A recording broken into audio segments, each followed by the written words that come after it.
বাংলাদেশ থেকে সব ধরনের শ্রমিক নিয়োগের নিষেধাজ্ঞা প্রত্যাহার করেছে সৌদি আরব। বুধবার দেশটির শ্রম ও সমাজ উন্নয়ন মন্ত্রণালয় এই নিষেধাজ্ঞা প্রত্যাহার করে। গত 6 বছর ধরে এই নিষেধাজ্ঞা বহাল ছিল, তবে গৃহকর্মীরা এই নিষেধাজ্ঞার বাইরে ছিলেন। এর ফলে এখন সব ধরনের কাজে বাংলাদেশের দক্ষ ও অদক্ষ শ্রমিকরা সৌদি আরবে ভিসার জন্য আবেদন করতে পারবেন। তবে ভিসা ব্যবস্থা উন্মুক্ত হয়ে যাওয়ার পর অনেক প্রবাসী এবং সৌদি আরব যেতে ইচ্ছুক ব্যক্তিরা জানান, সৌদি আরবে ভিসার দাম এখন কত। এ বিষয়ে কেউ আসলে নির্দিষ্ট করে কিছু বলতে পারছে না। তবে যারা সৌদি আরবে দীর্ঘদিন বসবাস করছে তাদের একজন আহমেদ সোবহান জানান, সৌদি আরবে বাংলাদেশিদের জন্য সব ধরনের ভিসা খুলে দেওয়া হয়েছে। এই ঘোষণা আসার পর আমাদের অনেক ঘনিষ্ঠজন দেশ থেকে ফোন করে জানতে চেয়েছেন সৌদি আরবে ভিসার দাম কত হতে পারে।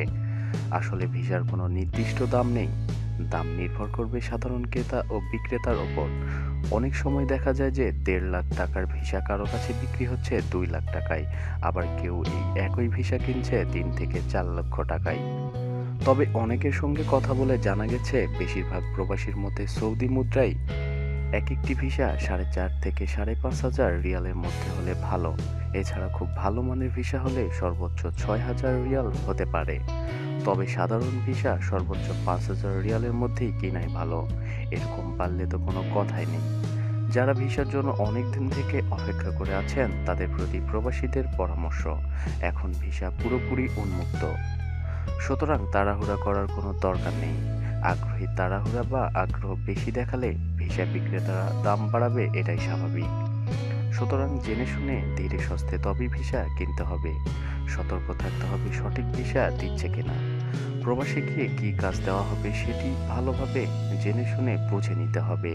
ফ্রি ভিসায় গিয়ে সৌদি আরবে পরিচিত কেউ থাকলে ভালো, কারণ পরিচিত কেউ থাকলে এবং সহযোগিতা করলে কোনো কাজ সহজেই পাওয়া যায়। প্রতিদিন নিত্য নতুন খবরাখবরের জন্য আমাদের রিপোর্টার জব্বার চ্যানেলটি সাবস্ক্রাইব করুন।